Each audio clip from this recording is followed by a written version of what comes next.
Before we explain Romans 7, we need to go over this again and clarify what is meant by sin in this chapter. Because if we get this wrong, the entire chapter will be misunderstood. Paul is not introducing a literal inner being called sin that takes control of the body. He is personifying a real pattern of human behavior and motivation so that its effects can be seen clearly. This is standard rhetorical practice. We do the same thing when we say, fear took over, or anger got the best of me. No one thinks fear is a creature living inside the person. It's a way of describing how a pattern of response becomes dominant in a moment. So when Paul says things like, sin deceived me, or sin produced in me coveting, he is describing how a person's own misdirected desires and habits, once triggered, override their stated intentions. The language is vivid, but the mechanism is familiar. What happens when people read that language in Romans 7? They shift from the idea of, I acted against my better judgment, and instead think Paul says, something inside me made me do it. That is the slide from moral language into metaphysical language. And once that shift happens, the conclusion follows naturally. If this is something built into my nature, then I cannot remove it. Then I can only wait for a different body, or for heaven, where God will do something to me to stop me from sinning. That is exactly the conclusion we're pushing back against, and rightly so. Because Paul's whole argument in Romans 6-8 depends on the idea that change is possible now. So the short guiding principle we're looking for could be stated like this.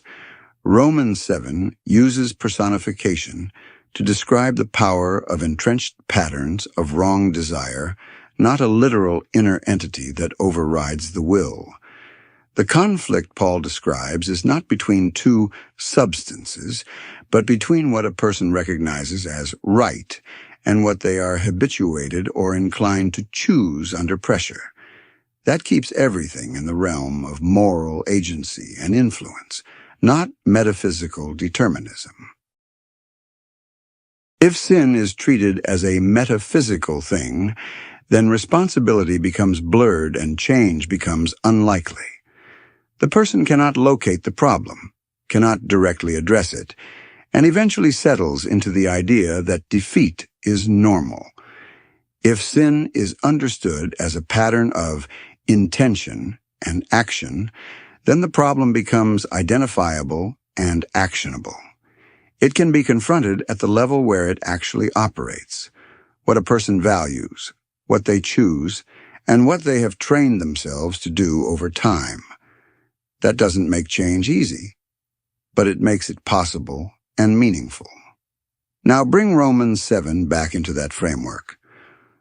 Paul is describing a person who knows what is right, agrees with what is right, intends to do what is right, but repeatedly fails because their established patterns and immediate motivations outweigh their stated commitments. That is not metaphysical bondage. It is moral inconsistency under pressure. And the frustration comes from the fact that instruction alone does not fix that inconsistency. Romans 7 is not teaching that a believer is controlled by a metaphysical sin nature that forces them to act. Paul is using personified language to describe the real experience of acting against one's better judgment. The problem is not a hidden substance inside the person, but a conflict between what they recognize as right and what they have learned to value or choose in the moment. When this is misunderstood as a metaphysical condition, people feel trapped and powerless.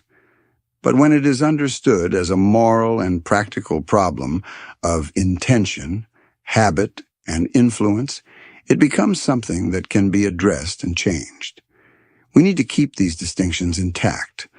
Moral versus metaphysical, choice versus mechanism, influence versus force. This helps preserve Paul's actual point. So, If we present Romans 7 to someone who is committed to a metaphysical sin-nature framework, they will tend to reinterpret everything said through that lens unless that category shift is explicitly exposed. They have to be shown them step by step, where the text is using descriptive, rhetorical language, and where they are importing causal, metaphysical assumptions. To summarize, if Romans 7 is read as metaphysical inevitability, it produces resignation. If it is read as moral conflict under insufficient influence, it produces urgency and openness to real change.